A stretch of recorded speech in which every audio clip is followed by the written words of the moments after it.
নমস্কার বন্ধুরা, স্বাগত জানাচ্ছি রকমারি ভিলেজ ফুডের প্রিয় দর্শক বন্ধুদের সবাইকে আবারও একবার তো নতুন একটা ভিডিওর সাথে। তো বন্ধুরা, আজ আমি শেয়ার করতে এসেছি আপনাদের সঙ্গে ঝটপট বানানো একদম ইউনিক একটা রেসিপি, যেটা আমি মিডিয়াম সাইজের দুটো আলু নিয়েছি আর একটা গাজর নিয়েছি। তো এইটা দিয়ে আর আটা দিয়ে বানাবো, যেটাতে 3 রকমের আপনারা স্বাদ পাবেন: সিঙ্গারা, পকোড়া, কচুরি। তো চলুন বন্ধুরা, বানানো শুরু করি। প্রথমে আমি আটাটা মেখে নেব। প্রথমে একটু নুন দিয়ে দিচ্ছি, দিয়ে দেবো পরিমাণ মতো জল। তো অল্প অল্প জল দিয়ে আমি আটাটা মেখে নেব। তো আটাটা আমার একদম তৈরি হয়ে গেছে, রুটি তৈরি করার মতন মাখা হয়ে গেছে। আর এই আটাটা আমি নিয়েছি গমের আটা, আপনারা চাইলে এখানে ময়দাও নিতে পারেন। তো আটাটা মাখা হয়ে গেছে, আমি এখন রেস্টে রেখে দিচ্ছি। তো বন্ধুরা, এখানে আমি দুটো মিডিয়াম সাইজের আলু নিয়েছি, একটা গাজর নিয়েছি। তো প্রথমে আমি গ্রেটারের সাহায্যে আলুগুলোকে ভালো করে গ্রেট করে নেব। এই মিডিয়াম জালিটা দিয়ে গ্রেট করবেন।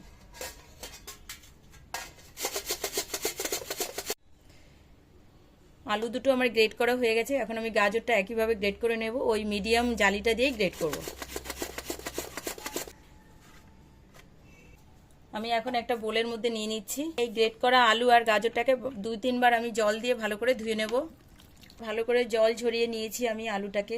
এবারে আমি কিছু এখানে মশলা অ্যাড করব। প্রথমে আমি একটা লম্বা করে পেঁয়াজ, একটা বড় সাইজের পেঁয়াজ সরু সরু লম্বা করে কেটে নিয়েছি, তো সেটাই দিয়ে দিচ্ছি। 1 চামচ গোটা জিরা দিয়ে দিচ্ছি। এখানে 3-4টে কাঁচা লঙ্কা আমি কুচি করে রেখেছি, সেটা দিয়ে দিচ্ছি। আদা গ্রেট করে রেখেছিলাম, দিয়ে দিচ্ছি। ধনেপাতা কুচি গ্রেট করে রেখেছিলাম, দিয়ে দিচ্ছি। কিছুটা গোলমরিচ গুঁড়ো, 1/2 চামচ মতো দিয়ে দিচ্ছি। তো হয়ে গেছে মাখা, আমি এক সাইডে সরিয়ে দিচ্ছি। এই যে আমি যে আটাটা মেখে রেখে দিয়েছিলাম নিয়ে এসেছি, তো আবারও একটু মেখে নেব। এখন আমি এর থেকে 4টে লেচি কেটে নেব। এখন আমি রুটিটা বেলে নিচ্ছি।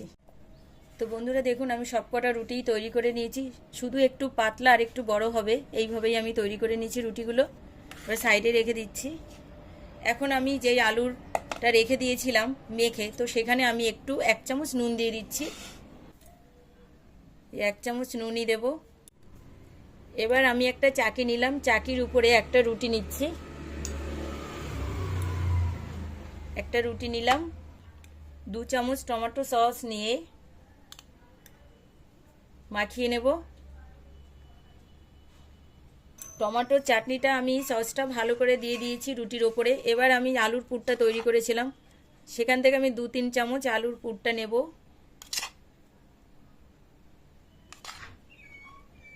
এবারে ভালো করে এইভাবে আমি ছড়িয়ে ছড়িয়ে দেব। তো আলুর পুরটা দিয়ে আমি ভালো করে এইভাবে দিয়ে দিয়েছি ছড়িয়ে ছড়িয়ে।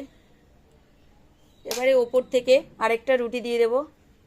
তার আগে আমি এখানে একটুখানি বিট নুন ছড়িয়ে দেব ওপর থেকে, যে সামান্য একটু বিট নুন আমি ছড়িয়ে দিচ্ছি। এবার ওপর থেকে আরেকটা রুটি আমি দিয়ে দিচ্ছি।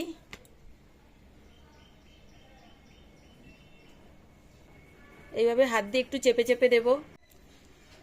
এবার আমি এই রুটিটার ওপর থেকে দিয়ে দেব 2 চামচ মতো ধনেপাতা চাটনি। তো আপনারা এখানে যে কোনো ধরনের চাটনি ইউজ করতে পারেন, এটা খুবই টেস্টি। আবারও ওপর থেকে দিয়ে দেবো আমি আলুর পুরটা 2-3 চামচ। তো বেশি চাইলে আপনারা বেশিও দিতে পারেন। আবারও ওপর থেকে আলু দিয়ে সুন্দর করে সেট করে দিলাম। এবারে ওপর থেকে আবারও একটু বিট নুন আমি ছড়িয়ে দেব। আরেকটা রুটি আমি দিয়ে দিচ্ছি।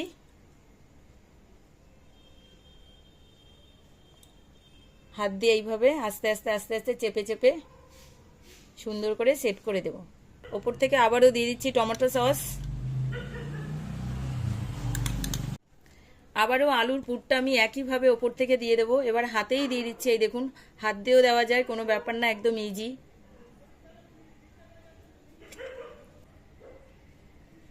উপর থেকে দিয়ে দিলাম।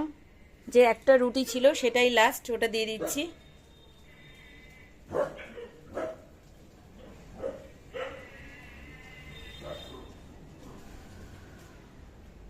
এবারে রুটিটা দেওয়ার পরে ধার থেকে একটু চেপে চেপে দেব।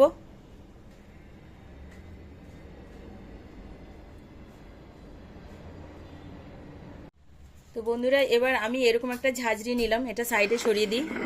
এটা ঝাঁঝরি নিয়েছি, এবার ঝাঁঝরিতে একটু তেল আমি মেখে নেব। তো আমি হাতেই মেখে নিচ্ছি, আপনারা চাইলে ব্রাশ করে নিতে পারেন।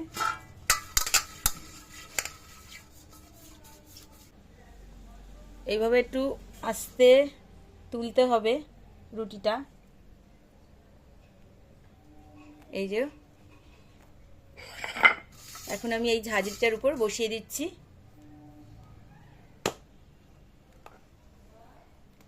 তো বন্ধুরা আমি একটা কড়াইয়ের মধ্যে জল বসিয়ে দিয়েছিলাম, 1 গ্লাসের থেকে একটু বেশি জল বসিয়ে দিয়েছি, ওপরে একটা স্ট্যান্ড দিয়ে দিয়েছি। তো জলটা আমার ফুটে গেছে, একদম হাই হিটে গরম করে নিয়েছি। এখন আমি রুটিটা বসিয়ে দেবো এর উপরে। এই যে রুটিটা বসিয়ে দিচ্ছি, বসিয়ে দিয়ে এখন আমি ওপর থেকে একটা ঢাকনা দিয়ে ঢেকে দেব। এবারে আমি গ্যাসটাকে মিডিয়াম ফ্লেমে দিয়ে দেব, দিয়ে 7 থেকে 8 মিনিট পরে আমি ফিরে আসছি বন্ধুরা। তো বন্ধুরা এদিকে আমি একটা বাটি নিয়ে নিয়েছি, এর মধ্যে আমি 4 থেকে 5 চামচ ময়দা দিয়ে দেবো, একটা ব্যাটার তৈরি করে নেব।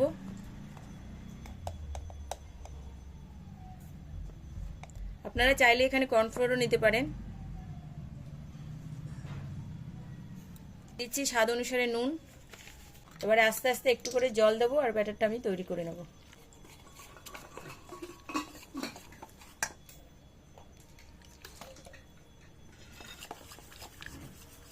ব্যাটারটা আমার তৈরি হয়ে গেছে। এখন আমি দিয়ে দিচ্ছি এখানে কিছুটা ধনেপাতা কুচি। একদম পাতলাও হবে না আর একদম তো মোটা হবেই না, তো এরকম একটা মাঝামাঝিতে ব্যাটারটা তৈরি করে রাখবেন। তো বন্ধুরা এই ব্যাটারের ঘনত্বটা কেমন হবে সেটা আমি একবার দেখিয়ে দিচ্ছি। এই চামচটার সাহায্যে এইভাবে নিয়ে আমি দেখব থিকনেসটা কেমন এসছে। এই দেখুন জাস্ট এরকম হবে। তো হয়ে গেছে, এটা আমি রেখে দিচ্ছি। তো বন্ধুরা এই যে আমি রুটিটা নিয়ে এসেছি, তো আমার মোট সময় লেগেছে 10 মিনিট। এবার আমি একটু ঠান্ডা করে নিয়েছি, কারণ ঠান্ডা করলে উঠে যাওয়া একদমই ইজি। তো এই দেখুন এই যে একদম উঠে গেছে। এখন আমি চাকির উপর রেখে এটাকে ছুরি দিয়ে পিস পিস করে কেটে নেব।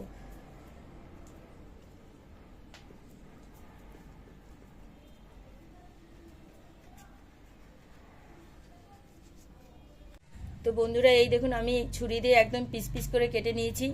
আমি 8টা টুকরো করেছি।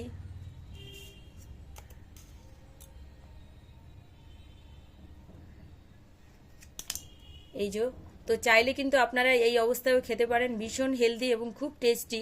তো আর চাইলে আপনারা 2-3 দিন পর্যন্ত ফ্রিজেও স্টোর করে এটা রাখতে পারেন, পরে ভেজে ভেজে খেতে পারেন। তো এইভাবে আমি টুকরোগুলো করে নিয়েছি। তো বন্ধুরা এই অবস্থায় তো খেতে পারেন, বললাম যে ভীষণই হেলদি এবং টেস্টফুল। তো এটার আরও টেস্ট বাড়াবার জন্য আমি একটু ফ্রাই করে নেব। তো চলুন রান্নার কাছে চলে যাই। তো আমি উনুনে একটা প্যান বসিয়ে দিয়েছি, প্যানটা আমার গরম হয়ে গেছে। আমি সাদা তেল দিয়ে দিচ্ছি ভাজার জন্য। এই ব্যাটারটার মধ্যেই আমি এইভাবে দিয়ে একদম আলগা হাতে ভেজে নেব। তেলটা আমার গরম হয়ে গেছে।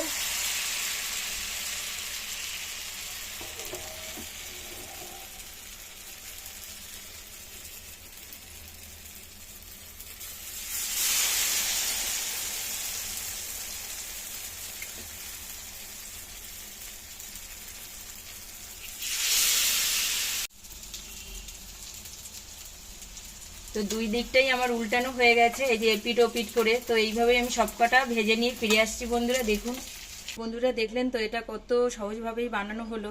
তো আপনারাও সাধারণ ঘরে থাকা মাত্র 2টো উপকরণ দিয়েই, আটা আর আলু আমাদের সবার ঘরেই থাকে, তো এরকম একটা সাধারণ খাবার যে মাত্র 2টো উপকরণ দিয়েই হয়, যেটা খেতে অসাধারণ। তো বন্ধুরা আপনারাও বাড়িতে ট্রাই করে খেয়ে দেখুন, আশা করি আপনাদেরও ভালো লাগবে। যদি আমার এই ভিডিওটি ভালো লাগে তো অবশ্যই লাইক কমেন্ট শেয়ার করবেন। বিশেষভাবে অনুরোধ রইল একটা সাবস্ক্রাইব করে আমার পাশে থাকবেন। তো দেখা হচ্ছে অন্য কোনো ভিডিওতে। সে পর্যন্ত আপনারা ভালো থাকুন, সুস্থ থাকুন, টাটা।